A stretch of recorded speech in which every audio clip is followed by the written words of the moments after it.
Leo Kanner was a doctor from Johns Hopkins University who used the term autism to refer to a group of children who displayed withdrawn behaviors. Kanner's autism was first documented in a paper he published in 1938, but was not formally introduced to the medical community until the early 1940s. During that same era, a German scientist named Hans Asperger identified similar characteristics in a group of children he studied. He referred to the children as little professors because of their tendency to speak about specific subjects in great depth. Asperger's syndrome is distinct from autism, but it is in the same spectrum of disorders.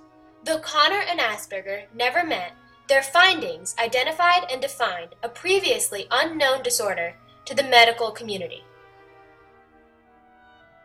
Sigmund Freud's influence on psychology during the 1940s and 50s is evident in the theories behind the cause of autistic disorders. Freudian psychology suggests that children with autism were not given the proper love and attention they required in order to develop healthy interpersonal relationships. The Freudian notion of poor parenting remained in the forefront for many researchers and physicians during the decades to follow. None is as prevalent as the refrigerator mother theory, which states that autism is caused when a mother fails to bond with her baby. The designation emerged around 1950 when Leo Kanner attached autism to a genuine lack of maternal warmth. In 1967, Bruno Bettelheim, an Austrian-born American psychologist, described refrigerator mothers in his book, The Empty Fortress: Infantile Autism and the Birth of the Self. In the book, he compares his imprisonment in a Nazi concentration camp to a child's experience with autism.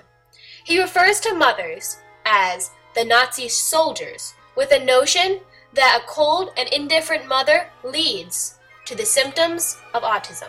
Infantile autism is the most severe psychotic disturbance of childhood known to man. And I think that for every child, in order to survive, one must have the feeling that somebody, you are terribly important to somebody. That somebody cares. That somebody really cares for you. In the case of these extremely disturbed children, not only nobody cared, but there was a wish that it would be much better if the child wouldn't live. In an era when a woman's most important contribution to society was generally considered to be her ability to raise happy, well-adjusted children, mothers of autistic children were labeled, judged, and blamed for the state of their children, with little to no evidence proving them guilty. With Bettelheim's theory gaining recognition and praise, without any signs of his patients' recoveries, mothers were losing hope for redemption and their children's cure.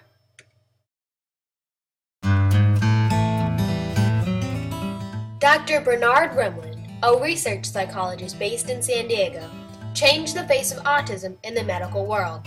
When his own son was diagnosed with autism in the mid-50s, Rimland set forth on a quest to understand autism and bring much-needed attention to the disorder in order to foster research into its causes and